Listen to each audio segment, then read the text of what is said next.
I so move for both. Okay. Second. Okay. All those in favor of approval of the agenda as written and approval of the previous meeting minutes, say aye. Aye. Moving on to public comment. Edie, are you interested in giving us a few minutes of your thoughts? Okay. I've come today to talk about the Swandoah River. At each person's place, I think everybody has one of these. This summer, I was working for the Department of Environmental Quality for their swim guide that they put on the website.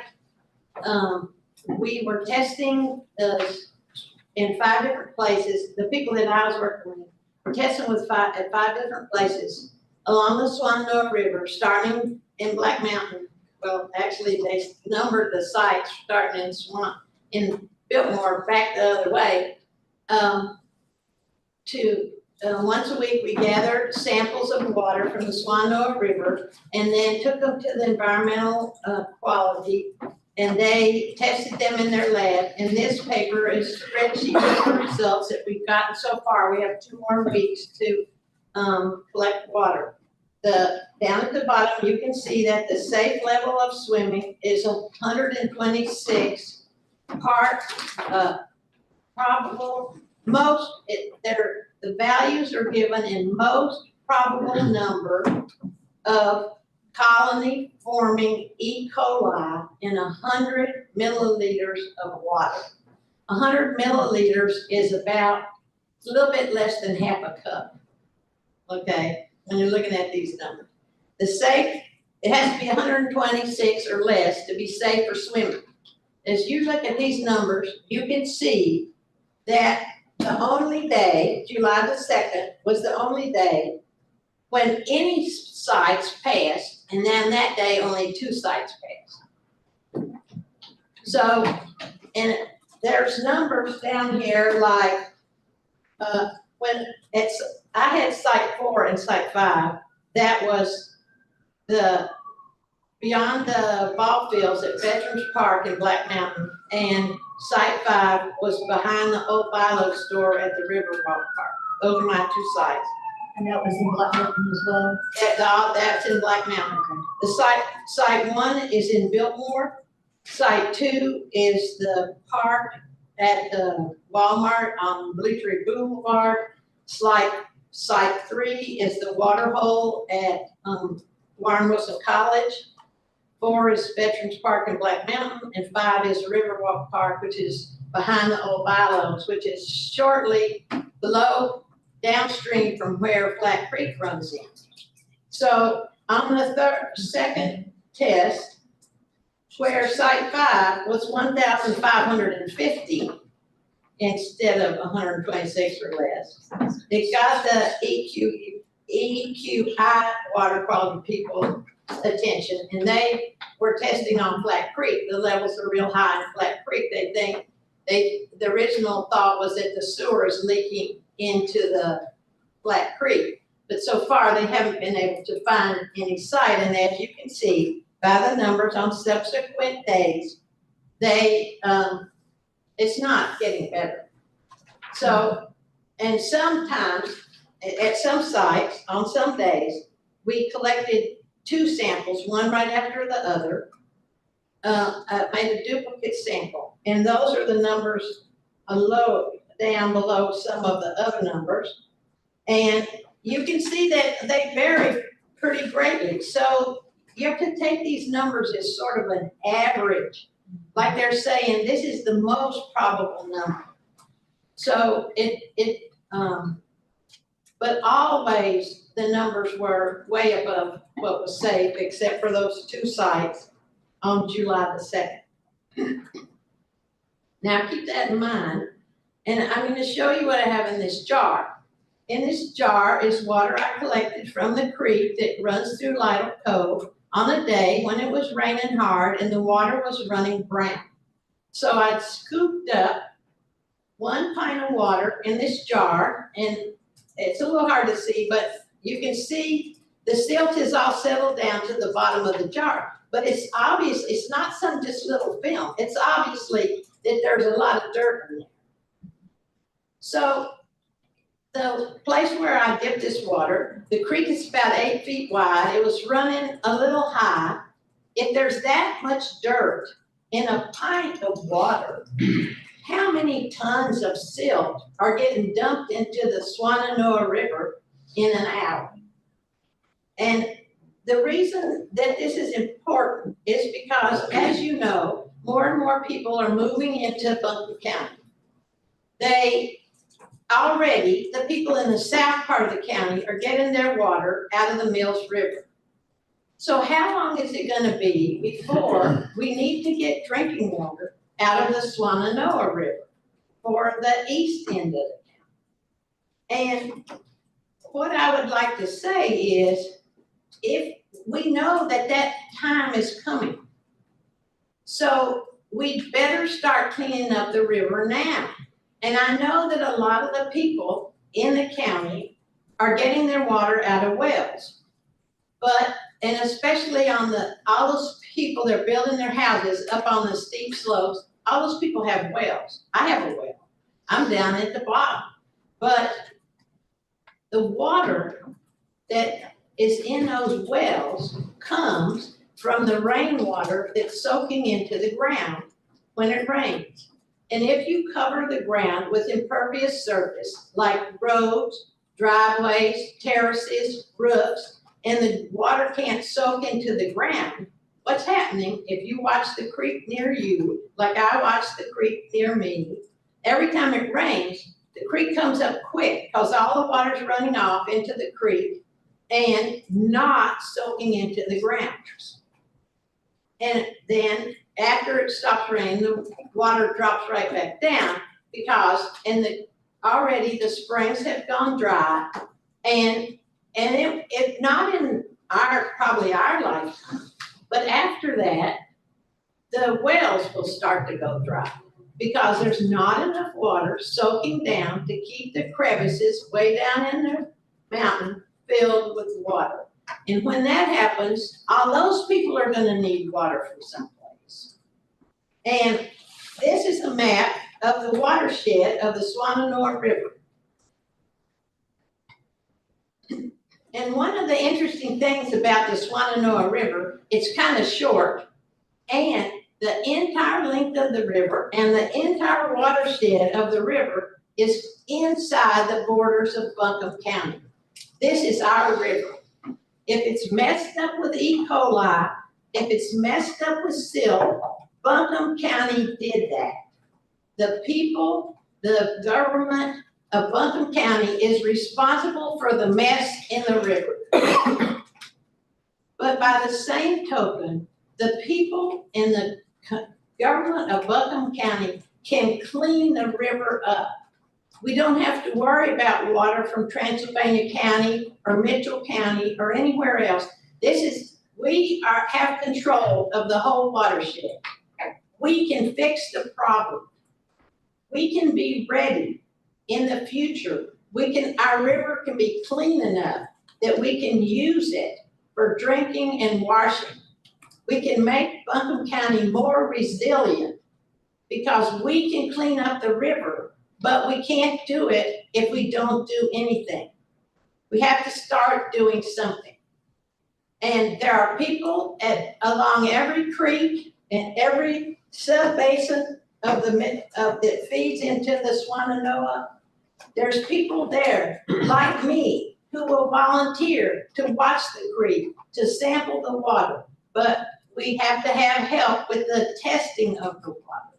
We need to be testing every creek that goes into the Swananoa River, and the county needs to hire about 10 or 15 more erosion control people to go out when the rivers are muddy and see where the dirt's coming from. And we need to figure out how, when it rains, how to keep the water up there, how to let it soak into the mountain instead of running off. And I would say the way to do that is quit letting people build up there. That's my plan. Just stop with that until we figure out how we can retain all that water on the mountain so that we can have it when we need it in the future. Thank you. Steve, Could you pass with the water around? I'd love to look at that silt. Thanks. anybody else online? Okay, cool. And that's in a pint. Yeah. And these E. coli levels are in less than half a cup. Like, let's see, here's a nice one, 3,110 colony forming units of E. coli in the river.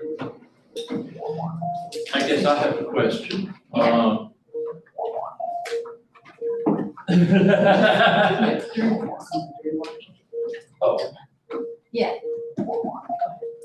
Ask me stuff. all right. I was just gonna ask about the weather as it changed, because I know I'm trying to help live my memory with these tests. Okay, Because we did have a ton of rain. in June, it was real dry. And see, when it was dry, the numbers weren't great, but they weren't, except for at S5, where on the 4th day of June, it was a 1,550. The numbers were semi-reasonable, but then it started to rain, and especially up there on the week before the 30th, it really poured, and there was a lot of heavy rain, and then you can see that when there's a heavy rain and a lot of runoff, the numbers skyrocket. They don't have to. They don't have to. They could. We could fix that. And RiverLink is working on getting people to keep the water that gets on their property, to let it stay on their property. But what I say is, when the mountain is like this, and you got a house that they're gonna sell for $2 million, so you can imagine the span of that roof, how much water runs off that roof, and how are you gonna make a rain garden to hold that much water? Thanks, Dee. Okay. Moving on to election of chair and vice chair, our bylaws apparently say, which I'm sure I read a couple years ago, they were great at the moment. They say after the budget, it's time to elect the new chair and vice chair. I guess on the chair aspect, I'm personally interested and willing to continue doing that. I'll be around for at least a couple more years. I do want to put a pin in one issue that we should discuss, I guess, or I don't know how, if we need to adjust to the bylaws or whatnot, but one issue, I guess, with chair and vice chair and just nominating people for positions on this board at this time is that there's an election coming up. So we typically, after an election, we think about which boards and committees, commissions to serve on. So we should probably align this moment more with that moment. Because there might be different commissioners that want to serve on this board in the future. Okay, so moving. If not January, 3 January. years from now, Mhm. So. That's good point. Yeah. Is that something that we We should do it. procedurally, Yes. how might we adjust that? You can, once you've decided how you want to do that, you can make a motion, and I believe you only have to have a majority vote on that. No, Okay. actually, I'm sorry, for changing the bylaws, I believe you need I need to check what the vote is, but it's either a supermajority or a 100%. Okay. We have enough here today to be able to make that. I think so. Okay. So procedurally, it would be, I guess, best to elect the chair and vice chair now, and then move on to that discussion regarding Yes. adjusting the bylaws. Okay. Yes, And we need to take a vote on the chair and vice chair situation. you do. So ideally, you'll do nominations, but if there's been an informal nomination, you can just proceed with the votes. You just need a majority vote. I'll move to appoint Parker as chair and Maggie as vice chair. Second. Okay. Second. All in favor? Aye. Okay. Regarding the bylaws, okay. Yeah, I'll make a motion that we change our bylaws to where typically we'll elect the chair and vice chair in January. Now, are we doing this every 2 years or every year? Your bylaws require, every year. Every year, okay, that's fine, January. Is there a second to that adjustment? Second. All those in favor say aye. Aye. Great. So to be clear, Councilman Sloan, you will be the chair until January of 2026. Since we just did it, right, I'll start then the following. Yes. You wanna start, okay, for 26 then, okay. You can revote in January if you want, or you can just have Councilman Sloan be Okay. Everybody good with that? We can move on to, landfill. We haven't talked about landfill gas in a while. Just Chris is over somewhere. Chris. Hey, Chris. Hey, Chris. I said aye. How's our generator doing? Fantastic. Okay. Let me share my screen here.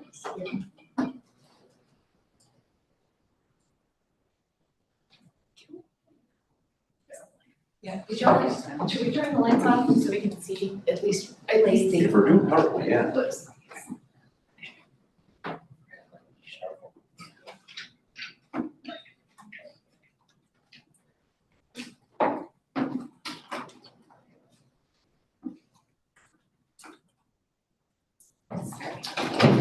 Okay, get it together. Well, good morning, everybody. Are we ready or?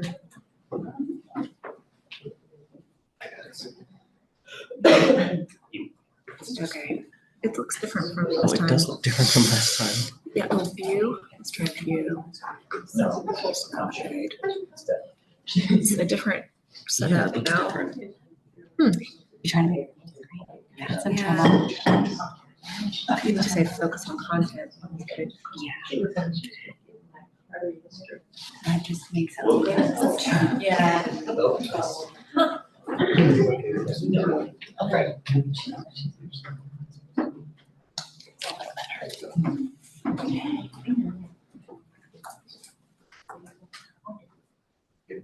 Okay, good morning, everybody. It's good to be back to talk about landfill gas to energy. It's been a little while. So today what I would like to talk about is review the action items since it's been a little while since we've talked about this. A current snapshot of our financials, some future PPA pricing that we've looked at that we want to share with you. And again, some review of our revenue sources for the energy project. And then we did have the REOI developer. I wanted to update you on that and then provide some next step discussions. So we had executed a 3-year power purchase agreement in November of 2021. So this one will expire in November of 2024. During that time, we did an REOI where we were looking for potential other uses for gas. We did get new PPA pricing that's effective now through October. So we feel pretty comfortable with the pricing we've got right now to share with you. And then, again, the discussion of developers and the EPA e-RIN market. So currently, our landfill gas to energy financials since the 2021 PPA are shown here. As you all know, the previous PPA had more favorable pricing, but we have been able to run pretty much in the green or close to it, except for this year. We had a little maintenance on the generator we had to do. But in general, we're running within our budget. The expenses are shown in red. That also includes the $75,000 loan repayment. It's an interest-free loan that sunsets in 2032. So I think there's a little less than 8 years left on that. And then the revenues are the electricity sales and the environmental attributes. And you can see the operating expenses went down from 22 to 23, and that's mostly from getting out of our service agreement with India, which was very costly and not very beneficial for our generator. Okay, so we have engaged Duke on if we wanted to entertain getting another PPA agreement moving forward with what we're doing. So the current pricing is shown in the gray, that's what we're living under right now. And then the new PPA pricing is shown below that. You can see it's definitely better than it was. On average, we would anticipate about $350,000 in revenues from electricity sales with the new PPA, which is definitely a little better than what we've been doing.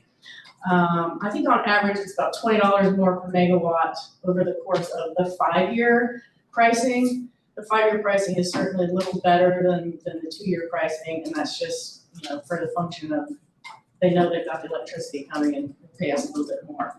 If you recall, the last PPA, it was a 3-year or a 10-year, and the 10-year pricing was a lot better than what we agreed to, but we weren't comfortable with a 10-year contract at the time. And then again, environmental attributes. So those are the revenue sources we can enjoy by destroying greenhouse gases. So the generator and the flare destroys greenhouse gas, which allows us to certify that destruction and then get a revenue source. So the carbon credits are one of the sources. That's the destruction of the greenhouse gases. We are registered with the Climate Action Reserve in California. We verify those every year, and that's a revenue source. We also have historically renewable energy credits. We have not been able to sell those since the new PPA took over. There was really only a 10-year contract term for those. We did not, and they weren't great. It was like $1 a megawatt. We were getting $18 a megawatt.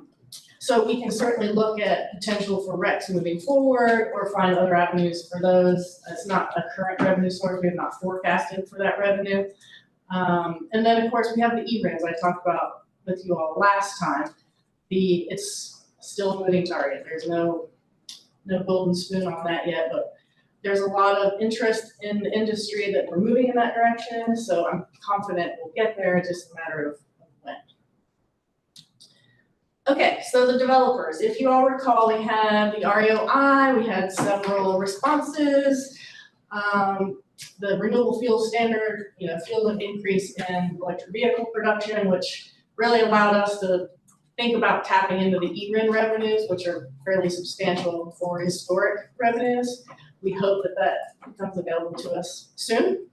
But again, no movement currently.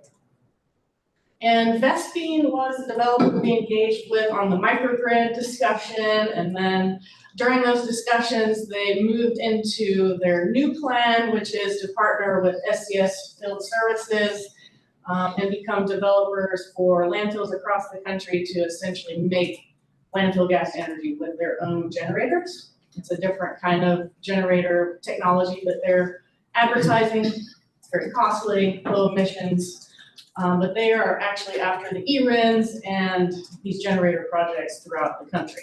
So they are in partnerships and discussions with landfills throughout the country, kind of pushing their idea. And Christy said that's been partnered with what company? It's SCS Field Services. So SCS is our landfill engineer currently. They're an international landfill consulting company, engineering company. Okay. They have a whole field services branch that operates gas systems. They do it now for private landfills all over the country. So they're partnering with Vespine to provide that service. That's not the service we need. We already operate our own stuff. So, their proposal became less and less attractive, I guess, because they're offering stuff for landfills that don't do what we're doing, right? So they're trying to get them into the market. So the next steps, what I'd like to recommend is we could execute a 5-year PPA with Duke. Enjoy the pricing we've got locked in through October. What I learned last time we did this was they magically changed the prices in November and they tank. So I was gonna try to avoid that. I don't know for sure that that's what happened, but that's what happened last time. So what I would really like to do is continue with the generator. We have looked at some maintenance issues. We've got a minor maintenance issue coming up in about 1.5 years. We'll have to add some 20,000 hours to it essentially. But we feel like we can run that thing for 2 to 5 years under this PPA, hope we can get E-RINs, and then really kind of plan for, you know, if the developer's gonna put a pipeline in closer to us, for instance, or, you know, we go out to bid for more generators. Because again, we're always gonna run the gas system, it's just a matter of how we monetize, you know, using the landfill gas for beneficial use. And then again, of course, we can wait the E-RIN market and hope for more revenues. So that is my presentation. I would love to discuss what everybody wants to discuss. I think we see the hypothetical future E-RIN revenue is in addition to RECs or any of the other revenue you listed. Correct. Instead of. It would be above and beyond. Yeah. And it would be great. So the choice really is on the PPA as to whether to go ahead and commit to a 5-year contract or to just continue to do an annual contract over the next few years. They did the 2-year and the 5-year, that was kind of the option. So if we choose to continue with what we're doing, we can either go for the 2-year or the 5-year. I would recommend the 5-year just because there's very little penalty if something happens, we can't produce gas, they're not gonna, you know, fine us or anything. So we have the flexibility to have the 5-year, the better pricing and plan for the future with the generator. So even if, like worst case scenario, if for some reason we decided like, let's just shut this plant down, like the penalties are inconsequential. Duke's basically saying if you produce this power, we will buy it at these rates, but you're not at risk if you decide to discontinue it or something like that. So you're just locking in whatever the price of natural gas is right now. Right, So yeah, theoretically, if the price goes way up, we just use it. correct, yeah. And typically in the world of Duke But it's paying really us, what the price of the electricity is. it's avoided cost. It's not the gas. Yeah. It is made from gas, but they're just buying electricity, right? So I'm actually surprised the pricing is better than it was. That was a nice thing to see. But again, November it might tank again. It burned me last time. So you said the loan is up in 8 years. Yes. I guess another question I had is, what's the useful life of this machine? So the major maintenance, which is the 60,000 hours, that's kind of the big thing we've been waiting on. It should hit sometime next year. So what we're trying to do is not do the major maintenance, was essentially almost a new generator. So you'd add 60,000 more hours to that generator, which is I think roughly about 8 years. So we would either entertain going out to bid and maybe just financing a new one, or adding some more to that one. We're confident in doing the 20,000 service, so we can get a few more years out of it, and then, you know, decide if we want to go out to bid for more, or if a developer by chance has a pipeline for plan, we can get that. But it just gives us a little more time to plan. So you said the major maintenance schedule? It should be, so it's 60,000 hours, and we're at 58.9 right now, so it's less than a year, I guess, away. So we're getting pricing right now for all of those services, the 20,000, the 60,000, and decide roughly what we want to do. One's about $250,000, and the other one's about $750,000 investment. At that milestone, we were to pay for the maintenance, you're saying it increases the useful life in Yes. years. Correct. But it's practically like buying the system. Correct. Yeah. So the useful life is basically. We're near the end of the Yeah. now. If you could buy a new one for what this costs. Yeah. Yeah. Invest in. Wow. So you know, you have a few options right here. Towards the end of your useful life, you either just kind of drive it till it dies, or you put a little bit of money in it now and see, you know, where the market goes. That's kind of where we're at in the middle, you know, not the major investment in the 60,000 hours, but right in the middle where we could do a minor maintenance and get a few more years out of it. How much is the minor maintenance? $250,000-ish. We're getting pricing right now. I couldn't tell you firmly, but And the major maintenance ballpark would be. $750,000. When you consider the maintenance costs and the rec costs, does that account for tune-up? So the capital maintenance, so that would be like the 20K or the 60K, those typically we have to, just budget for. We don't make enough money and save it every year to cover that. That's just kind of a capital request for within our budgetary process. Now, if the e-rents came on, I could make $1 million a year on an e-rent, so doing a service maintenance on the generator is easy at that point. So right now, we're able to operate and pay the loan with the revenues and the electricity sales. And that's normal service, right? Like you take your car for tune-ups, that includes that. But if you had some major issue, those are the items we have to budget. But absent something like the e-rents, I mean, like the economics are gonna be upside down the next few years, absent something like that, because of either this major maintenance or minor maintenance. So it's sort of this break even or close to a dynamic we've seen lately is not gonna be the future that we're looking at. Right, yeah, I mean, if you start capitalizing that expense out, it's not gonna look as good as it's looked. But we do have better PPA pricing. I will say the carbon credits, we have a contract for selling our carbon credits for the next 2 years. And that's favorable pricing, more than what we've had the last years. It's $6 a credit now instead of $1.75 is what I just sold the last batch at. But, so we do hope to, increase those revenues over time with the maintenance needs. I hope to keep running in the green, but.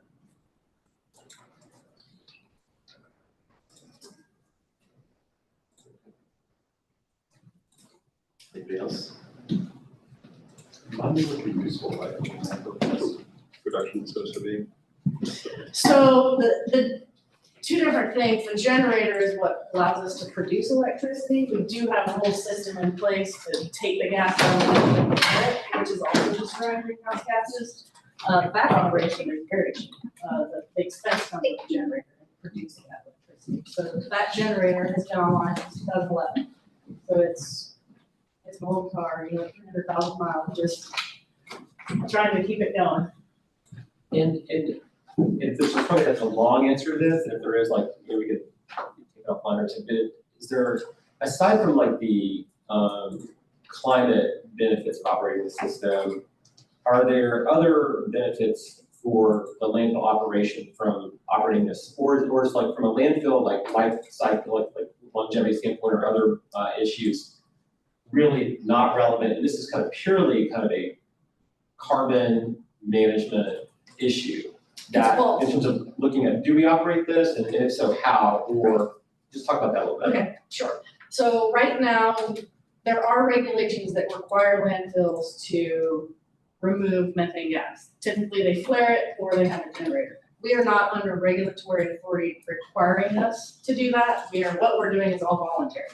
So that also allows us to enjoy the carbon credits. When you're federally required to have these systems, you may or may not be able to get these revenue sources because you're no longer voluntary, you're required to do it. The landfill, as we grow, may trigger those federal requirements, which then means if you hadn't been investing in the system this whole time, you're gonna have a major investment when the Fed rules hit. So the intent for us is to continue with the system we have, keep growing with the landfill, pulling the gas off, because there will be a regulatory trigger at some point that makes us do this. And what we want to avoid is that major expense all at once. We can get a little going at a time, expand our gas system, and keep ourselves in compliance without the regulatory arm forcing us to, if that makes sense. But if we weren't running a generator, we'd be flaring. Correct. And is that expensive to do, or is that kind of No. super low cost? Super low So, because I guess just if there's not other benefits to the landfill itself, aside from sort of the climate, carbon related issues, I mean, partly it's just sort of seems like it's going to become this question of because this is not going to be a money making endeavor, right? Correct. From a financial standpoint, it's kind of going to be likely to be underwater unless it's e-rents or something like that changes that outlook. So, if you go back 10 or 15 years ago, natural gas was the most cost-effective renewable energy resource in the state, right? But now it's it's kind of changed, and a lot of other stuff has gotten really cheap, more cost-effective. So it seems like there are gonna be these investment decisions to be made, like, is this the best investment to make to like help achieve climate goals relative to other things that we could be plowing those dollars into, like more solar projects or more EV infrastructure and things like that. So it seems like, I mean, today, I think the PPA decision sounds like a good recommendation. But once you start looking at having to make $250,000, $750,000 capital investments, then kind of assessing that alongside other potential project investments seems like I don't know, it's kind of a thought process that comes to mind for me for whether or not to make those relative to other things we can put that funding into. And remember, landfill is enterprise fund, right? So the capital requests we're requesting are gonna come out of, our fund balance, separate from, other projects throughout the county. So just remember that, not funding this doesn't necessarily It's mean a different funding solar, revenue, yeah, it's a different yes. revenue source, but it's still Yes. kind of like our constituents' money, right, going into this, just like tax money is, this is right, their tax money spent differently, right? Yeah, but good, thanks for reminding us of that source. Building on that, Brian, though, I always, when I'm thinking about the landfill, it's hard for me not to think about it in the context that we bring 45,000 residents garbage to y'all every day, every week. And what is the opportunity cost within that enterprise fund? And like, what's the most sustainable things that can be within that fund? I often think about one day that landfill will be full. And as a county, we're gonna have really hard conversations about what we're doing about our waste.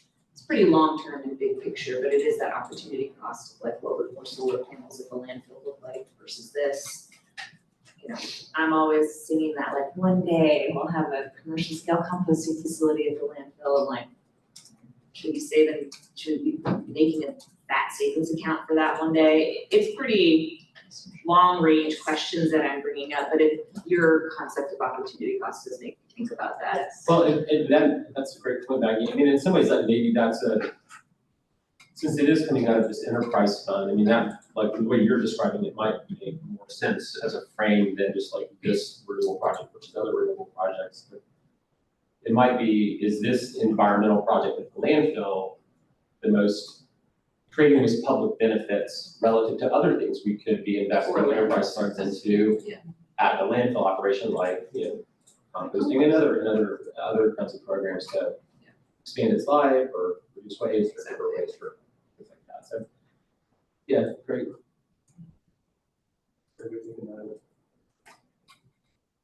I remember you telling us years ago about a leachate boiler.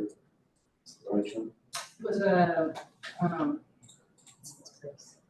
It's definitely gross. evaporators, it's the evaporator, Evaporator. yes. Does hypothetically, installing one of those meet the federal, flaring requirements? Is that- No, those are kind of two separate regulatory items. Okay. Leachate right now is produced from rain hitting the garbage, we collect it in the pond, and then we take trucks to MSD. Right, So really, the leachate evaporator came out from PFAS regulations. okay, A lot of landfills are about to get hit hard with regulatory arm of PFAS and requiring us to do, we don't know yet, a lot of stuff, and it's all gonna be very expensive. okay. So the idea of, evaporating leachate was a way for us to get the trucks off the road and manage our own leachate internally. Like if the wastewater treatment plant decides we're sending them too much PFAS, you can't bring us leachate anymore, what are we gonna do? So that was where the evaporator discussion came up. Unfortunately, state regulators tell me that you're just spreading PFAS everywhere when you do that, and they're not super supportive. So it wouldn't really meet the goal of what we wanted to do. We certainly aren't done talking about it if it's something we could continue talking about, but the public perception of what we're doing is certainly an issue. And just to kind of bring all this back to the landfill gas and the leachate, but investing in the gas system, again, will always continue. That is one of the biggest ways to mitigate odors from a landfill. So we always want to pull that gas off, keep our odors down, whether it's flaring or having taking electricity down the road. But would flaring do that just as effectively as running a generator? Correct. I mean, flaring will destroy it just as effectively. You're just not making that renewable electricity on the grid. You're not plugging your van up, and If the E-RINs come about, I have to have a generator, so. If we, whether it's the minor maintenance or the major maintenance, would we borrow money to do that, or does the enterprise fund have enough cash on hand that would we just pay for those things, or is that like to be determined? Yeah, that I don't know yet. I can come back. If we, okay, so if we continue doing what we're doing and it needs more capital investment, we don't necessarily stay in the green, but we have a lot of climate benefit. If we flare it, it's not a neutral climate benefit, it's actually a negative climate benefit, right? You're still destroying the greenhouse gas. Okay. Yeah. Because carbon dioxide has less warming potential than methane. So you're basically creating more carbon dioxide, but you're producing methane, which is, forget, 28 times. The thing we're trying to deal with. We're just So not it's a getting that net benefit. electricity out of it. Yes. Yeah, you're That's producing carbon dioxide either way. Yes, but you're Needed that. destroying the methane. Yeah. And that's the net benefit, that's why EPA requires that for the larger landfills Yes. that are putting out more, non-methane organic. How many kilowatts or megawatts is it again? It's a 1.4 megawatt generator. And it runs pretty continuously. Yes.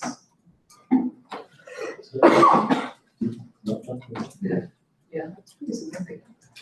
Okay.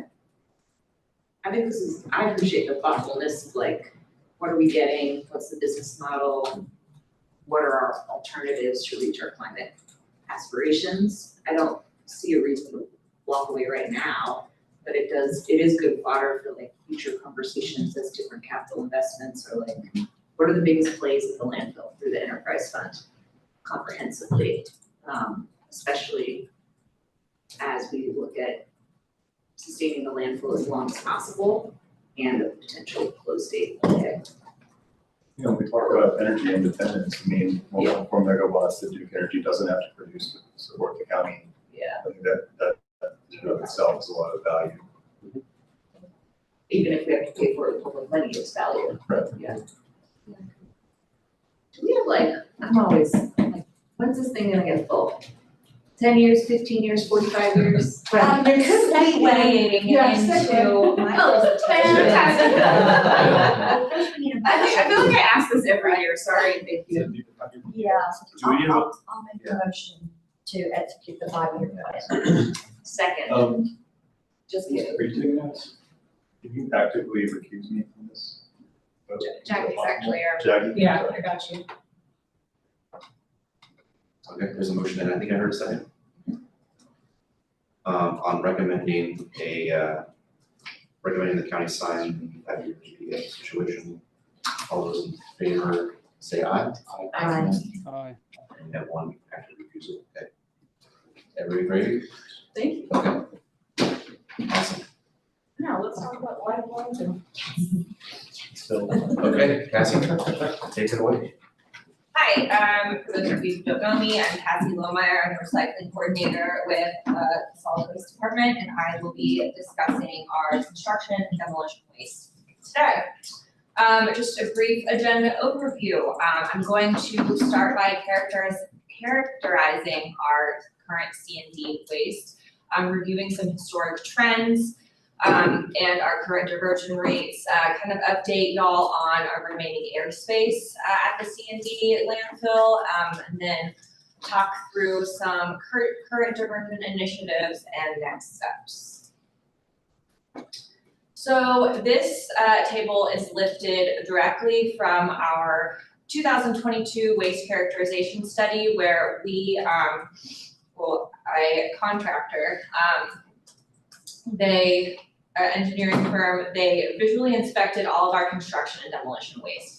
They hand sorted all of our MSW waste, but for obvious reasons, it's really difficult to hand sort through large construction debris. So keep in mind that these numbers are from visual inspection. And the highlighted rows, we do have established recycling programs at the landfill in place. So that includes clean lumber, yard waste, metals, cardboard, and clean aggregate. So you can see that the total potential for divertible material is, sitting around 40%, which is pretty significant. That is not what currently gets diverted. Furniture is another one. So that's like cabinets and couches. And a lot of that stuff is just it's mixed material and That's killing me. you Like can't, planned obsolescence and can't divert it. windows, doors, all that stuff. Oh. Wow, that sucks. Yeah, the couch I have right in the transfer station, no more money. Bring it to my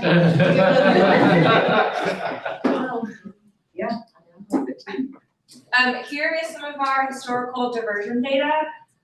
So we have diversion, or we have waste, C&D waste from fiscal year 20 all the way to 24. Just a couple of things to note on this slide. In fiscal year 2022, you can see that the total C&D waste absolutely skyrocketed. That was because we were taking in a demo from the Duke Energy power plant conversion project. So you can see how one or two large construction or demolition events in the county can dramatically alter our construction and demolition incoming waste in a single year. Just real quick, too, most of that's not recycled and it has to get. Yeah, most of that's not recyclable, it has to get landfilled because due to the contaminants that are The nature of the material. the nature of the material. But even though we aren't, reaching 90,000 tons every year, you can still see from fiscal year 2020 to 2024, we have experienced almost a doubling of C&D waste. Even though, if you look at it in the past year or the past 2 years, it's been, quote, trending downwards. I would argue that is, we needed to look at the bigger picture here. Can I offer something here? We just saw the city's Planning and Economic Development Committee updates on our building permits, just kind of some data reflecting what's happening in the building environment. And we've seen on that same time period, new construction permits going down, but basically commercial and residential rentals going up, which would make a lot of sense with some of this data as well. We're only one jurisdiction, but just wanted to add that data point in.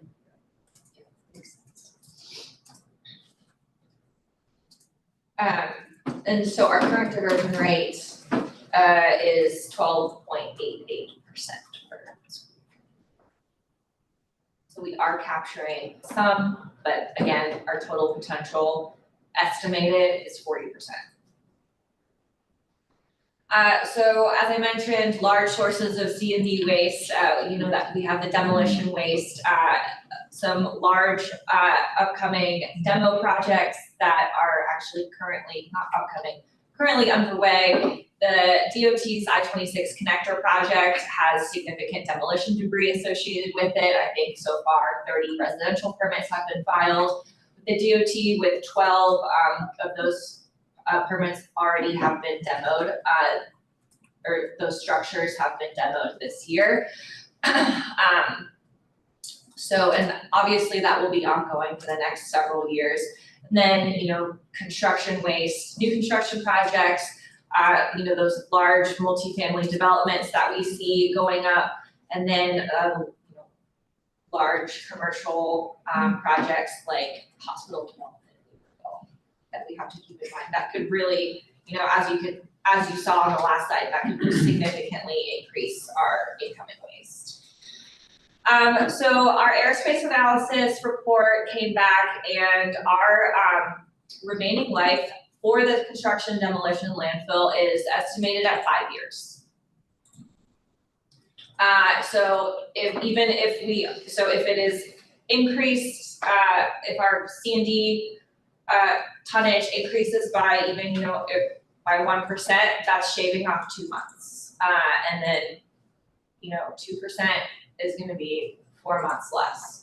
So after this capacity is reached, the C&D will be disposed of in the MSW landfill. Remember that we have 2 separate landfills. One is for municipal solid waste, one is for exclusively construction and demolition waste. The cost per acre of MSW disposal is is approximately double that of construction demolition waste.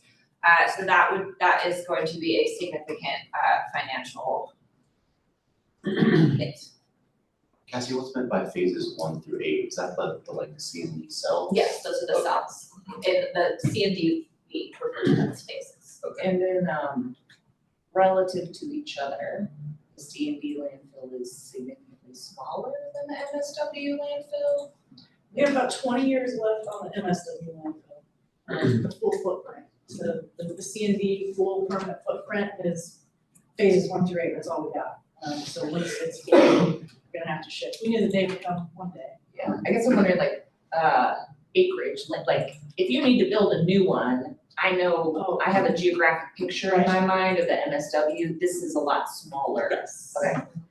And we, unfortunately, the way the regs are, we can't open a new C and D landfill, the requirements now are for those to be lined, which is why you would go to the MSW landfill, because it's lined. That's why your costs are double. It's not really bad. Or this will require a lot of really innovative, creative thinking to address what impact this is gonna have on the Yes, let us MSW talk landfill. about what we do. So does that 20-year lifespan include the diversion? Excellent question. So yes, we do have forecasts for that, depending on when C and D actually closes and what we can and can't do. Between now and then, we're looking at, an impact of 7 years less life on the MSW landfill for C and D. So now we're looking at a 13-year window. Ish. And our projections, at least in the city alone, is that in the next 20 years, we're gonna have 25,000 more people. So when you're looking at your landfill projections, does it account for population growth and? So that's the 0%, 1%, 2% increase that we kind of use. Historically, it's fell in line within those inflated projections. So population growth and what it implies about solid waste is that's your mechanism Yes. for growth in the community. Okay. Christy, I just want to point out that 20-year or 13-year timeline, that's just what we have permitted. Correct? Yes. So there may be opportunity for permitting additional sites within the Physical space. landfill, yes. Within land you already own. That's correct. Yes. Yes. We're actively working on that. And could you permit some of that for C and D so it doesn't have to be a more expensive design? C and D will be done, right? It's a done deal. Let's try to get as much out of that 5-year space as we can. That's really the function of what we want to talk about today. So current C and D waste diversion initiatives that we are doing, I have passed out some packets. Please share with your neighbors. We have a business recycling brochure for contractors that really highlights specific recycling programs at other locations where you can bring certain recyclable materials to, and that is kind of a working brochure. So once we will print more as we get more information from, or we get feedback from these contractors, from local business. Or if, another business opens up in the county that offers these services, we're gonna add it. We are modifying operations for recovery of select materials at the transfer station. We are very space limited, but we are still attempting to pull out, wood waste or metals that we can when we receive incoming C and D loads.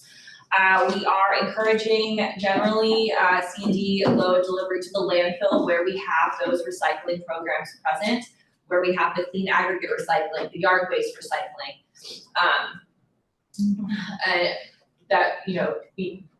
Loads can be delivered directly there.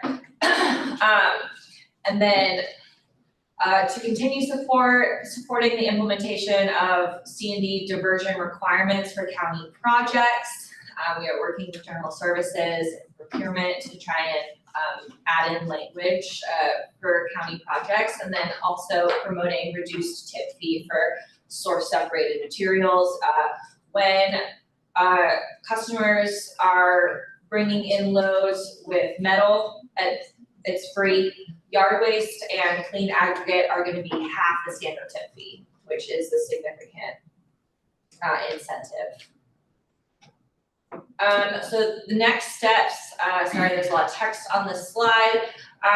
We are in the process of hiring a solid waste inspector to assist with enforcement of the mixed load diversion ordinance. As a reminder, that is an ordinance that was passed, an amendment to the solid waste ordinance that says that any incoming load with 5% or more by weight or volume of recyclable material is subject to a double the price of the standard tip fee. And so we are, hiring someone to help us with enforcement of incoming loads. We want to internally perform a pilot sorting project to collect more accurate data on those incoming loads. So, sorting out with machines, sorting out ourselves these loads to see really in real time what we are getting, what the larger big ticket recyclable items are that we are receiving. And then also just continued collaboration internally with building and demolition permit language. So really starting at the source to decrease some of that waste or make it known at the beginning of whatever project that this is how waste needs to be managed. Cassie, sorry to interrupt. The permit language you're talking about, is that state set building permit language, or are you talking about waste related? We're talking about county Okay. permitting, building Okay. permits. And then obviously, the data that we collect from the pilot sorting project can help guide a variety of initiatives, just working towards developing C&D diversion plan with contractors, benchmarking other communities and their policies for C&D waste. Our neighbors throughout North Carolina have a lot of creative and innovative ways that they are probably dealing with C&D waste, and we'd love to learn from them and implement some of their ideas at home. Reduce C&D capacity at the transfer station to kind of further encourage that diversion to the landfill. We could also consider rejecting large demo project waste. We could consider rejecting loads containing large volumes of brick or concrete. Evaluating the increased need for quote undesirable waste streams. Consider initiating recycling or shed swap shop for usable C&D materials, and then as always, continuing educational outreach and targeting those larger construction groups like Actual Builders Association. Things like that. So that's my presentation. Any questions? And if you want, I can share a graphic with the C&D impacts over the years. I was offered 18 years is anticipated capacity with C&D diversion to the end. I can show that if I want to see it. What's Sure. clean aggregate recycling? Clean aggregate is clean brick, clean concrete with steel, and clean asphalt. And trunks, we are providing that. We're using it as road base on site. 12 inches or smaller. 12 inches or smaller. Rebar would be great if you could do that. Could you go back to the slide that just showed basically the waste stream at the C&D, the different percentages? This one? Yeah. So talk to me about yard waste. I didn't see any on the next steps thinking about yard waste, but that's a pretty significant portion, and that's an organic. Yes. And then we're doing this, was it 500-ton composting pilot? Like, is there any diversion potential? Yes. So we are already, our yard waste program already diverts a certain percentage away from total C&D waste, and with that, we are currently grinding it up and using it and selling the mulch or using it on site. We plan to use some of the carbon from the yard waste pile as our carbon source for composting on My guess site. though is that you're gonna have way more carbon than a 500-ton compost facility needs. Correct. Yes. So we still have, Yes. you hear where I'm going with this, like like, I don't know, I really encourage us not to think about any of the next steps with this, just about one of the landfills. I really encourage us to zoom out in a 20-year conversation about what are we actually gonna do about the landfill filling up.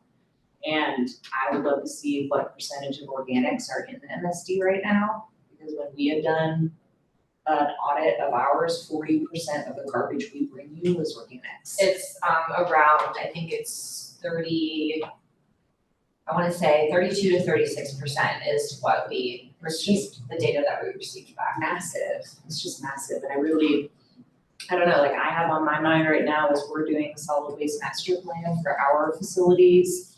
I'm gonna very much be encouraging looking at long range. It can be very hard when there's immediate needs, but I have a lot of questions about the long-term business model, the viability of a public service. If we keep just putting garbage in the ground that can fundamentally be repurposed and reused.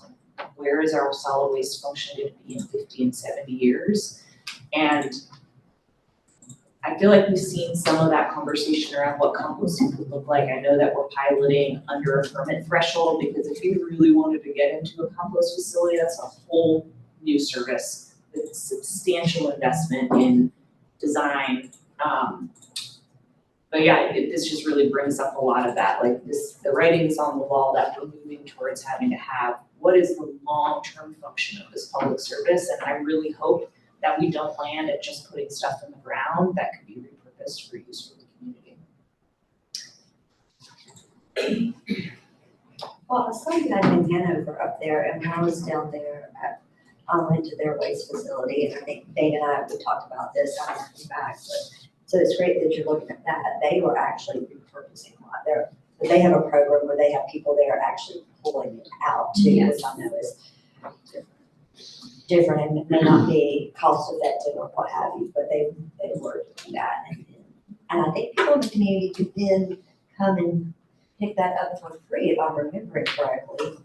I'm not sure. I also have toured that facility, but it's like it is an actual C&D sorting facility with machinery and employees. Oh, yes. Motors. Yes. Yeah, it's pretty. Space. Yeah, Space. But yeah, it is very impressive. I really liked it. And New Hanover is also the place that Dan showed us that it is composting facility. Yes, yeah. I guess that's where my head was going, where when Maggie, you were talking, it's like, we talk about composting a lot, we have these pilots, which are fantastic. They're the cities over the decades talked about municipal composting program. So then I'd love to see from the staff, from the county staff, would be, what are some, what's on your wish list of things that maybe wish we had, however old or small they might be. What do you wish we had in terms of like diverting organic waste or composting? In addition to all the pilot and great ideas. And the fundamental plan of like, maybe I'm over catastrophizing the landfill being full. Maybe the answer is like, we have plenty of extra space. We're just gonna make a new landfill. We already own that land and we have to start the permitting. If you tell me that, then I go, okay, cool. But when I look at anything about space, when I look at, we're gonna need to build a new water plant, if we don't have space for that, what does that mean as our community grows? I have an assumption that we're either that within a time that several of us are still working on this problem in this community, we're gonna have to consider shipping our waste somewhere else. I just would like, what's the long range plan? What's the full options for when this thing? We're gonna do a deep dive just after your solid waste management plan. I think we're waiting on the city's comprehensive plan, and then we're gonna do the deep dive ourselves. What I wanna make sure too is like, and maybe before we really get our hands into our solid waste plan, it could be useful to have kind of a cross-organization meeting. I'd love to just learn where you all are, but I wanna make sure we don't get into like a chicken and egg, where like, had we known your plans, we would have planned differently, or vice versa, because it's no surprise that this is a dream I've had, and it's a dream I still hold for our community. We cannot do it without you. there's no world where we can start separating our residents' waste without going somewhere, and if it's private, it crashes your business model. We can't do that to y'all because we're a public service. So maybe that would help scratch some of my itch where I have a lot of these questions, and it would help me just learn. So Yeah, we're happy to collaborate with my you on that team process. about that, yeah. That's kind of what, we wanted to sort of work with you, and, you know, we know the folks at City Sanitation and work with them very closely. So we certainly had a goal to be a part of the process, and then, you know, use that as our tool to help when we do ours, because we certainly don't want to do ours while you're doing yours, and then, we're not meshing. So that is certainly the intent and our hope as well. And just an update on the compost, we are intending to build a compost shed. You spoke to what some regulatory limitations on the front end, and that's mostly just to hope and ensure that we succeed, right? We're not gonna dive in the deep end and hope for the best. We're gonna tread lightly, figure out what we're doing, and then plan accordingly. The hope, obviously, is to have a bigger, better compost processing facility, but what we don't wanna do, the landfill is highly regulated, and we don't want to get ourselves in trouble of doing something. But that is not a good look for anybody, so we don't want to go down that road. So the numbers initially aren't super impressive. Y'all aren't going to be super thrilled, but we'll get there. Because of participation? No, it's really just a function of us, you know, the pilot scale with the regulations and then the design capacity of the building. We're gonna work within those limitations initially and then figure out how best to expand, Yes. I'm curious as to why we're not recycling window glass, and I'm also curious if it's possible to recycle drywall, which is mostly gypsum.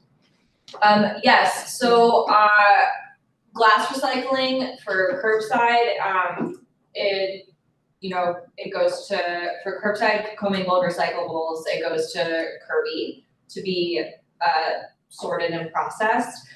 The type of glass that they are pulling out are, glass bottles.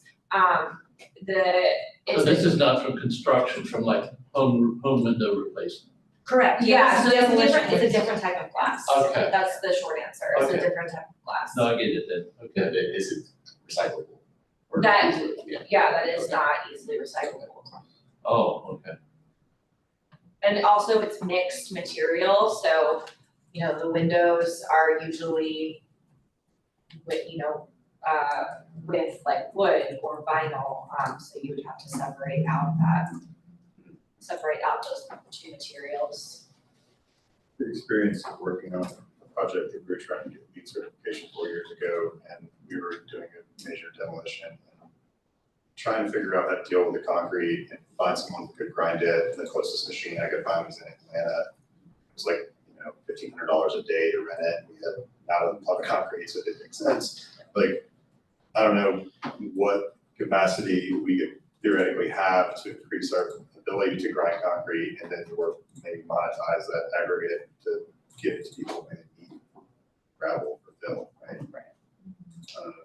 So for us, we collect the concrete at a half tip fee, so, and then we do the same thing, we get a contractor to mobilize the grinder on site.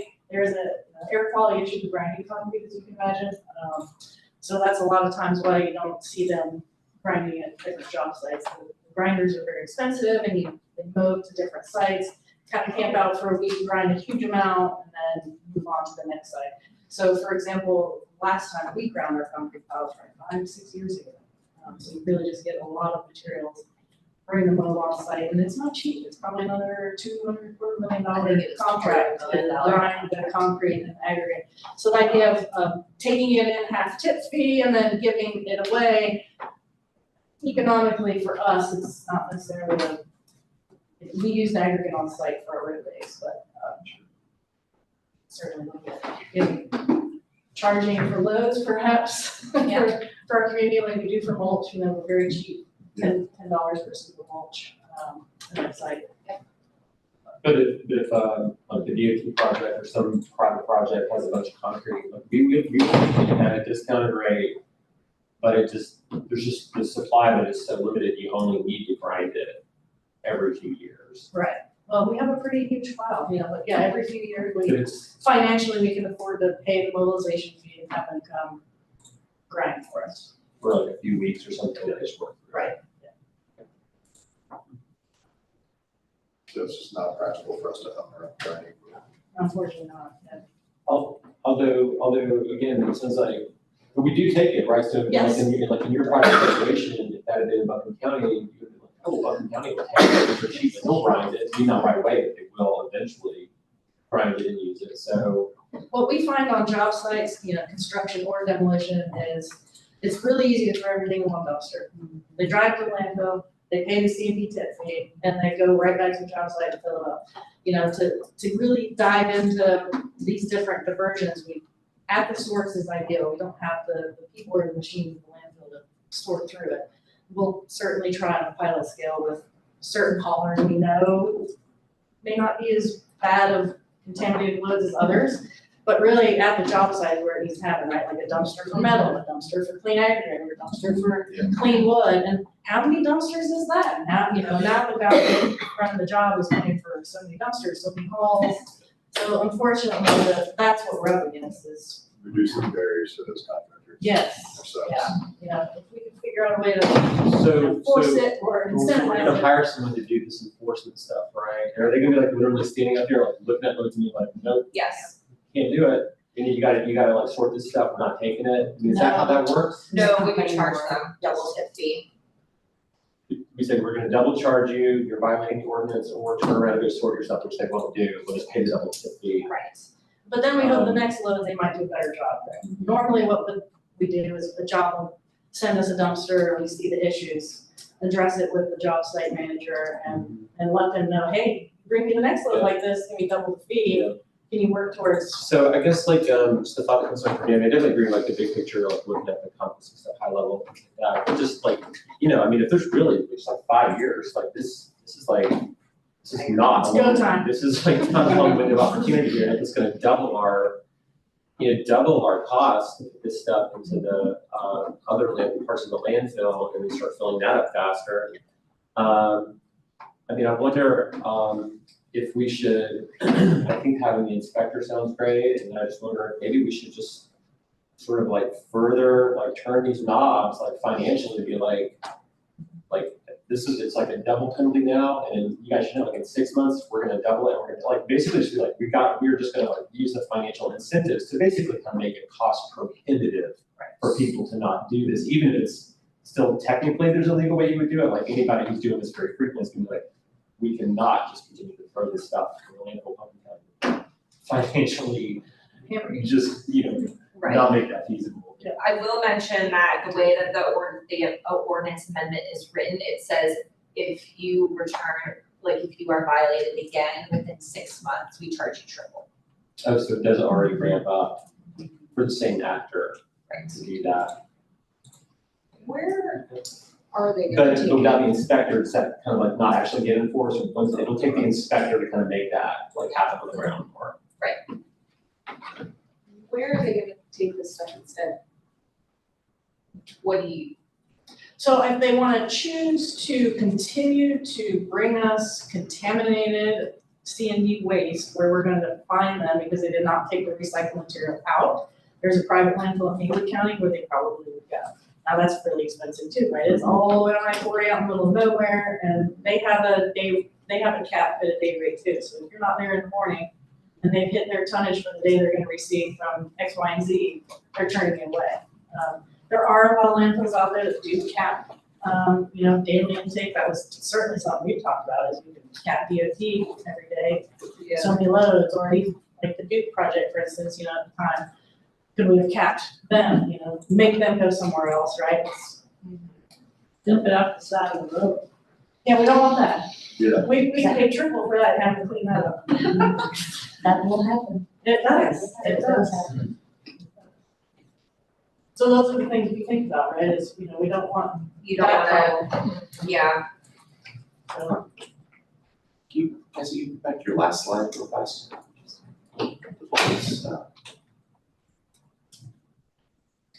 Okay, You just went over evaluate increased tip fees for undesirable waste streams, that's what you were just describing? These are all ideas, Yeah. and we certainly don't know what we Yeah. have support to do. We would love to know what you all would love for us to do. Is undesirable, is that mixed waste streams or are there specific items that you don't want? So a lot of times that plays in with the huge, the steam plant is a perfect example. I mean, huge blocks that have, are contaminated with sludge and stuff that couldn't get washed off and cleaned, and that's a huge thing that's going in the landfill. Our compactors can't crush it, it's just sitting there, a big old boulder essentially. Yeah. Those would be undesirables, right? Like, you don't want that in the landfill. You're taking up a huge block of space for a boulder. Yeah. And, Duke has the money to do other things. The lady So down the Duke's- street that might be renovating her home, I wanna keep the landfill available for her, not DOT's bridge widening and Duke's power plant demolition. Well, that I can get behind, you can put that in your ordinance. So what alternatives does DOT have? list, then. What alternatives does DOT have other than other local landfills? Do they Well, that have, would be it, right?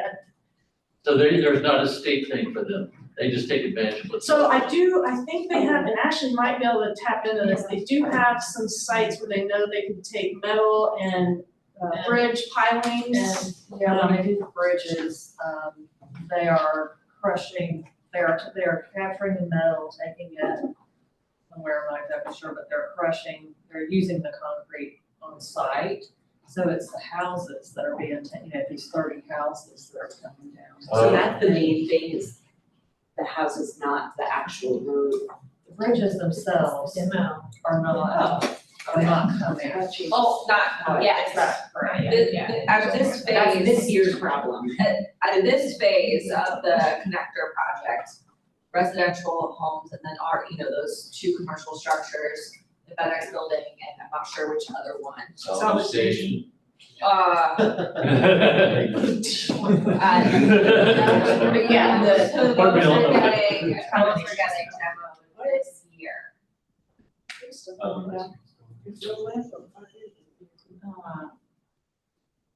It does, I was just kind of, what am I thinking about? DOT is setting up like a high-level stakeholder group for the 26 project, and like I'm on that, Julie Mayfield's on that, our assistant city managers are on that, so that we can be, like, we're just such a big stakeholder in this project, and so it will likely be mostly not a decision-making group by any way, but like a community engagement so we can stay abreast. We had some preliminary meetings that we just were like, we need to talk to you, and there weren't any county folks involved, but they have hired an ombudsman to deal with community engagement and facilitate the stakeholder groups. So we should have y'all come into the conversation, because I just hadn't thought at all about solid waste. I've been thinking about what it means for urban landscaping. Like we all have a bunch of different things with this project, but it might be something that I'm looking at you, Sybil, just because let's talk to figure out, and if, like, I feel like as an elected, and this is literally in our front door of our city, I need to be really kept abreast, but it might be something that an NPO rep or someone from a county commission, because we are all about to get a million questions a day. This project and this construction is really gonna touch every citizen who drives through these construction areas, so I feel like I need to be kept abreast. So if there's any electeds who wanna get into the stakeholder group, and certainly staff, I think it couldn't hurt going to a couple and seeing if it's worth the time. And like for me now, I'm thinking about demolition, and I haven't brought that into the conversation with these DOT folks, but it might be something that you guys wanna loop into, and I'm happy to liaise that. So y'all are looking for some guidance from us on some of these to really pursue and come back with ideas. But certainly, I would say, right, working towards developing the plan with that, and then benchmarking with other communities, and it sounds like you probably started working on that with it. Can you speak more to the considering rejecting the large demo project and the projection of floods containing large volumes of concrete? Just want a little bit more detail about kind of the pros and cons of that, or do you need to do more research on it and come back with some probably a little more research. I know there are landfills that do it. I don't know if they're necessarily private landfills or, county-run landfills. I certainly don't know that. And how many of them are doing that. I know there's a lot of landfills that don't take any clean concrete or aggregate because there's other avenues for them. And then, like a daily cap, perhaps, those would be some things we could look at. If you're open to it, we could just bring you back some more information on what that would look like. If you're receptive to the idea. If it was a hard no, then we won't pursue it. And there could also be, that could also be attached to a 3-strike system. Once you charge double, if you violate again, you get charged triple. If you're violating again, you're gonna have to find somewhere else to to dispose of your waste.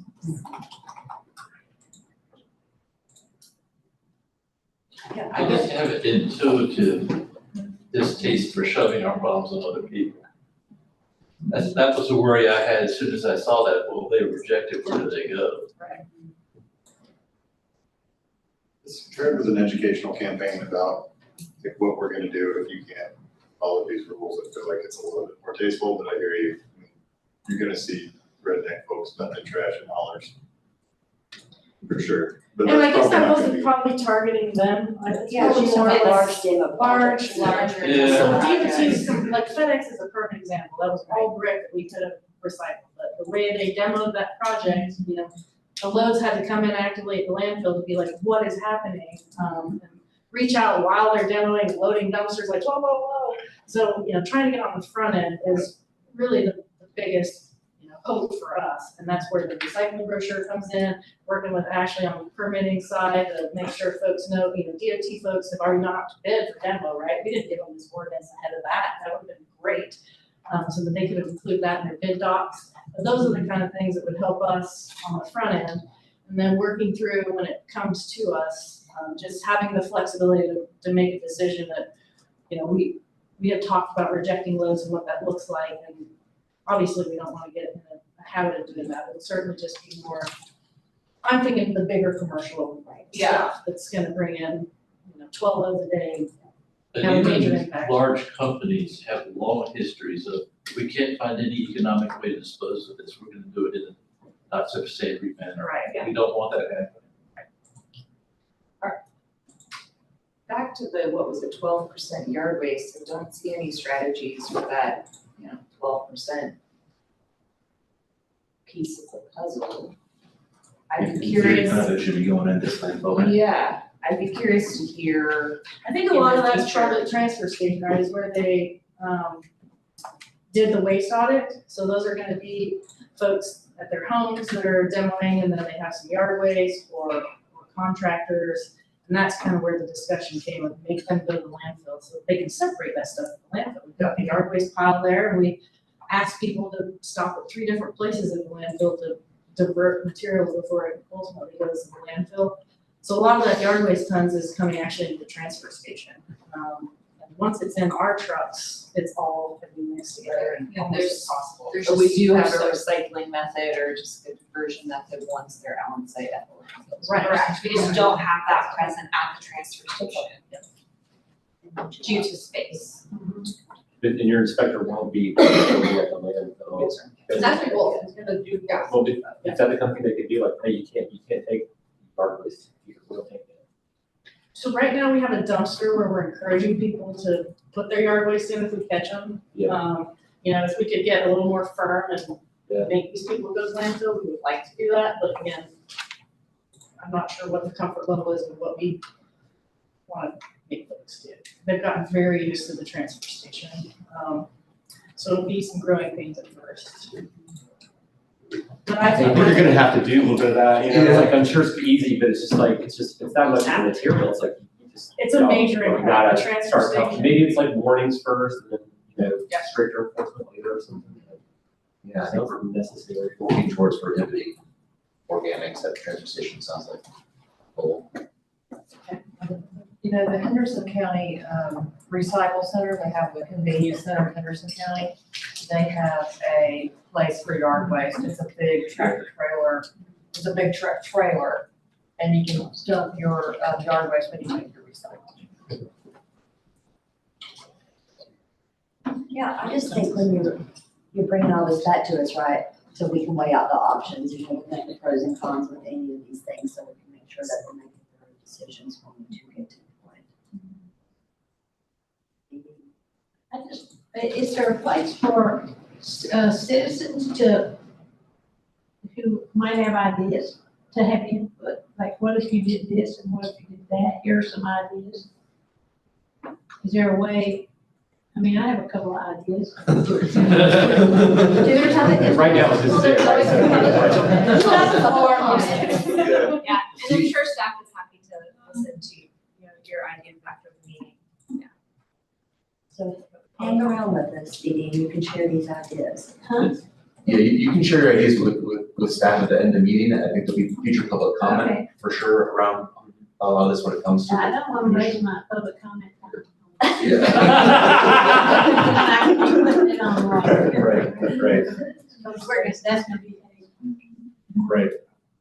Well, and I will just say, I mean, it's interesting, the idea of the recycling shed shop for the usable stuff, right, that where people could come and get it, and to your point, what you were saying earlier, right, there's all this waste, but maybe that would help people, so it'd be interesting, I just don't know our space requirements for something like that, but I'm certainly interested if you want to do some research around that and see if that's an option, or see if someone else is doing that and how that's worked. Has it been successful?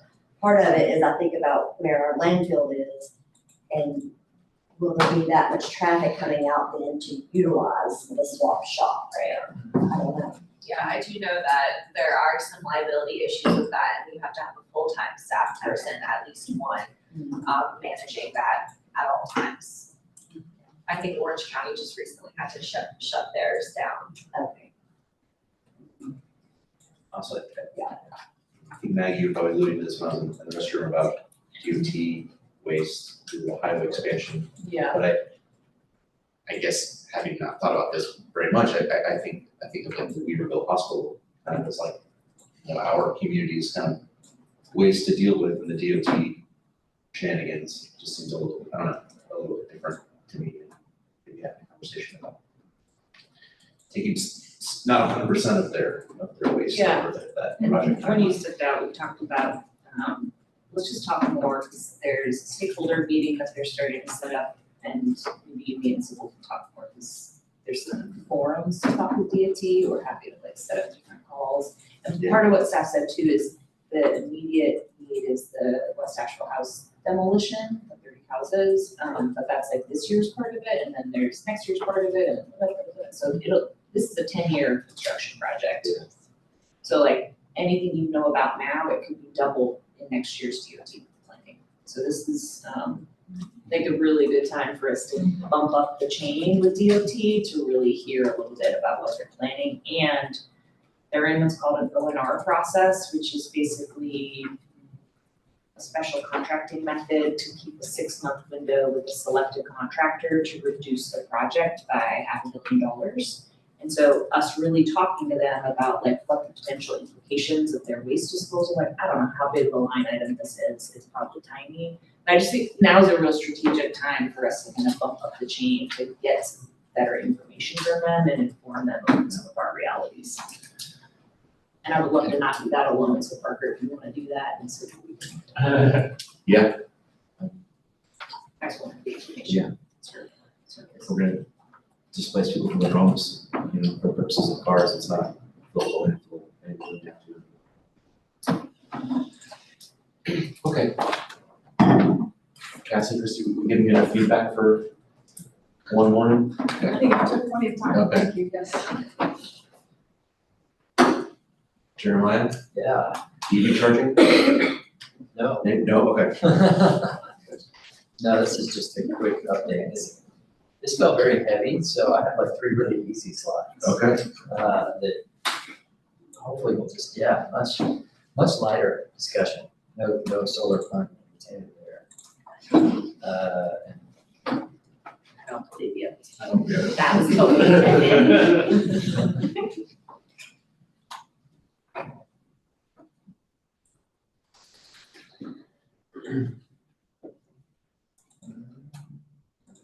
4/7/23.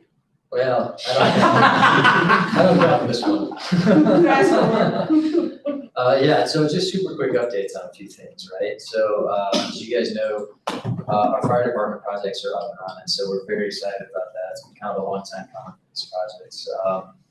And for anybody in the room who's not aware, there was ARPA funding that was dedicated towards putting solar on fire departments. So we went through a process to talk to all of the departments, see which ones were interested in going down this road, and then evaluate which ones actually, had the facilities that we're gonna work with this, in terms of structural capacity and some other things. But we're good, we got 10 total projects. The construction contract and MOUs with the fire departments were approved at the last commission meeting. Projects are beginning immediately, so the construction design drawings are wrapping up. We've started interconnection applications, and we estimate it's only gonna take about 6 months to knock these out. Because these are fairly small commercial projects compared to some of the ones we've done in the past. So just a quick update on that. I don't know if anybody has any questions. Hopefully you guys heard about this enough at this point, but. Real quick. Yeah. When the projects were separately bid or bids approved? Bids approved. And who won it? Eagle Solar and Mine. Eagle Solar and Mine. Interesting. But they're not doing leasing, these are just straight installation Yes. contracts, right? Yes.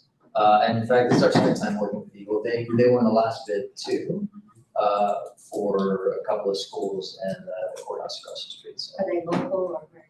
They're North Carolina, but not local. they're technically based out of Alabama. Okay. But they have a North Carolina office, and then they have local staff here in Asheville that live and work in Asheville. But yeah, this is our second time working with them. Very good, positive experience the first go round. Go fast, efficient. Yeah, so I was pleased that they won. We've had a good experience. Did you have a question? We already kind of filled out our new energy paperwork on these projects. Is that? Community interconnection Yeah. applications, that's happening right now. Do commercial or nonprofit, I'm not sure you have to call this commercial or nonprofit projects like this qualify for that battery rebate program? The Power Pair program? Yeah. Yeah, theoretically, they could. These sites, we did evaluate them for battery storage, really only one of them made a lot of sense. They're not big enough that they would use anything larger than like a Tesla Powerwall type size battery, because Tesla Powerwall is single phase and all of these are 3-phase facilities. So it wasn't a big match there for a commercial size battery. So we really weren't able to get any that made a good fit. But I haven't lost hope that we can continue to evaluate that. I'm gonna talk about batteries here in a little bit too, with some of our stuff, but it's a good question, and it's something we did kind of kick the tires on. But in theory, they would qualify if they made sense. So the Power Pair program is strictly residential right now. Okay. They are talking about releasing the commercial side of that program, but there's no like firm date on when we might see that. But I've got my ear around on that because I'm very interested in seeing what that looks like as they roll out a commercial object. But right now it's strictly residential. Yeah. If we find it economical already, good rebate. Icing on cake, yeah, absolutely. These programs though, in general, because it's all ARPA funded, it's all already federally funded, so like we couldn't go get like an IRA rebate, the 30% tax credit, because we're not paying for it, right? It's already federal dollars paying for them, that would be double dipping, so we can't do that. But just an FYI. Any other questions about the fire departments? Okay. Future solar stuff, I'm gonna talk a little bit about upcoming CIP request process for a few more projects. Asheville City Schools, Claxton and Whole Fletcher, both over the last year-ish have gotten new roofs on their facilities, so they are both sort of on the next list for projects. Brown, you had mentioned the Inca campus last time we talked about it, so we're gonna reevaluate that one. We did look at the Inca campus previously. The economics on it were pretty bad. It was 28-year payback or something like that for that one, because it is an incredibly high use facility. The energy bills at that facility are $200,000+ a year. They are. You couldn't get enough solar on it to offset more than like 16, 17, 18%. If you're going on the roof. If you're going, well, we looked at both. Yeah. We looked at both the roof system, although there's a lot more room on that roof today because they removed a lot of the old equipment, so we might be able to go much larger. But we also looked at a ground mounted system. Again, the paybacks on it were about the same, 27, 28 years, but pricing's come down, IRA rebates are a thing now. Again, there's more space on the roof to potentially look at, so we're gonna reevaluate that facility. And I think the number will come out a little better than they did previously. And again, it's such an energy hog that it's probably worth it either way to offset some of that building. So, and there's also, I'm not super familiar with this, but there are some future plans to do some efficiency upgrades to that facility as well, so it really needs it. So there's plans for new windows and some other things that are gonna happen. But there's a lot of deferred maintenance in that building, so.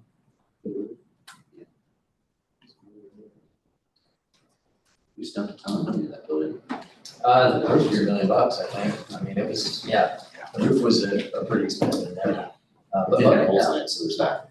Yeah, absolutely. And I think there's just been an overall like consensus that like, we're sticking with this building, right? So let's just go with it, go for it. So, but I'll have more information. We're gonna start the evaluation process on those two sites here pretty quick, and get going. I can bring more information back to you this week. Sort of run the numbers again on all of it. Obviously, we also have some new construction happening. So we've got our regional EMS spaces. The first one is currently in design. The great thing about new construction, at least from my side, is that with all of the updates we've done to our building policies and things, solar should be the default, right? So we should be getting, as the default for our regional EMS spaces. And this first one is really going to serve as a template for what the other ones are going to look like too. So it's a really good opportunity for us to tighten up that design, and then we can cut and paste, from that one forward. As well as the new storage facility that we'll be building out at the old landfill site where the new facility, where the new fleet building's gonna be. And as you guys saw, and I'm just over the moon on this project in particular, the old primary school location and the potential for that out there. So again, that's all sort of in pencil at this point, but there are, again, opportunities coming down the pipeline. And then of course, as new opportunities present themselves and construction gets done, new roofs get done and things like that, we'll be adding to the list. So but this is just kind of what's out there right now. Jeremy, the old primary school property, if that library and that space project moves forward, it'd be an interesting candidate to look at for a microgrid. It's got a community meeting room. Yeah. EMS space. Yeah, resilience hub type. Yeah. So you're getting ahead of me, but yeah. It's a really exciting opportunity, but I don't want to count my chickens just yet. Yeah. So we'll see what happens with that. Obviously, it's in the very, very, very early stages, but it has the potential to be something that's very exciting. So It we'll is see. a perfect opportunity for your resilience up. So many people that they walk to it too, I'm one of them. Yeah. I mean, it's great. So I've had my eyes on that piece of property for years, just dreaming as I walk by. But yeah, so just a quick update on the battery projects. I actually can probably even update this slide because since we've got these two first pilot projects in design, I would actually update that to say we are done with the design. We are now in this process of choosing our vendor. So for the Public Safety Training Center and the HHS battery projects, it's been kind of I'm just gonna riff a little bit here, but it's been kind of an interesting process for us. What I guess I'm learning about the battery industry is that like there's big, huge utility scale batteries and there's residential batteries, and there's a real missing piece of commercial batteries, Yeah, right? absolutely. And it's a bit of a wild west, honestly. We've had interviews with 4 different manufacturers and gotten quotes and gone through this whole sort of trying to do our due diligence. And the prices were all over the map. The software was all over the map. It was a really interesting learning experience for us. But we have really honed in on one particular provider that we feel meets our costs, our needs for what we want the software to do, and really is I think going to be a pretty good solution for us for these 2 projects. So I actually, just this morning, we've passed through procurement and budget office and all of those folks and kind of honed in. This is what we're ready to go rock on this project. So we're going to start the process of getting that vendor set up and contracting for those 2 pretty quick. So very exciting. And then, of course, in this most recent CIP, we were approved for 2 additional sites. So we're gonna start kicking the tires. We've got several candidates that we've evaluated, but we're gonna plan on which specific ones, especially now that we've started learning more about these vendors and what they provide. We'd like to probably be pretty consistent with who we use going forward, but we'll see.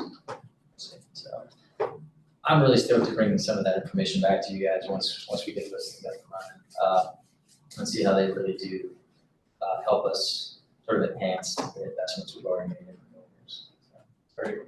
So that's it. That's just a quick update for stuff that's going on with us. Do you have any questions? I know you love the battery stuff, so yeah, I'm happy to answer any questions you have about anything. And if not, I'm happy to call it a day, because I think that's the last thing on the agenda. Cool. I think my only last comment, just speaking for myself, I would love at a future meeting to talk about something that Brownie brought up at a commission meeting, which is kind of reinvesting some of this ITC funding that we're actually gonna get back in some sort of public EV charging network. Having a discussion about that kind of thing. Sure. I think it would be a cool agenda item. So the On public property. yeah, speaking of the ITC, just as a quick update, we did go through all of that process. We have worked hard to work with our partners to, I can't file on behalf of the school system, so I gotta get them to do it. So we've been working for a while now to get all that stuff figured out. It's been, again, a learning curve, but we don't usually file tax forms. And the guidance on it felt like it was changing sort of by the day. But we feel really good about where we're at, and there's a significant amount of things we can use. There's a little bit of a haircut we have to take because we paid using taxes and bonds. Right. But for the most part, we're working with our partners. We've gotten AB Tech on board to register their projects, and I've gotten all their tax paperwork done. I actually met with Buncombe County Schools yesterday morning to get all their projects registered, ours are registered. So we still gotta do Asheville City Schools, but we're working on all of that. So I'll be giving you more updates as they come in, but I learned a lot about how to fill out tax forms over the last couple of months. Yeah. This is just as exciting as it sounds. Yeah.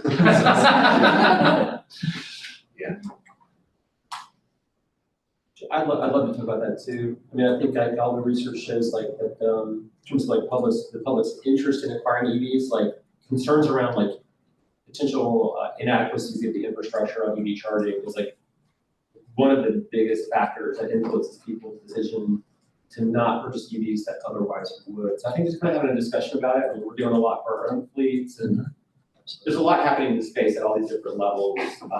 But it would be interesting just to kind of have a discussion about it. Is there some value add potential that we could potentially look at? Yeah, interesting. Yeah, agreed. And I will say we do have, currently working on an EV strategy where, we are looking at, what do we own, where is it, what would make sense for fleet charging, public charging, that type of evaluation is underway. We'll be providing more information as we continue to flush that stuff out. That's it for the agenda. Any other announcements? Okay. I think it's appropriate for a motion to adjourn. We usually forget to do that. Motion to adjourn. All those in favor say aye. Aye.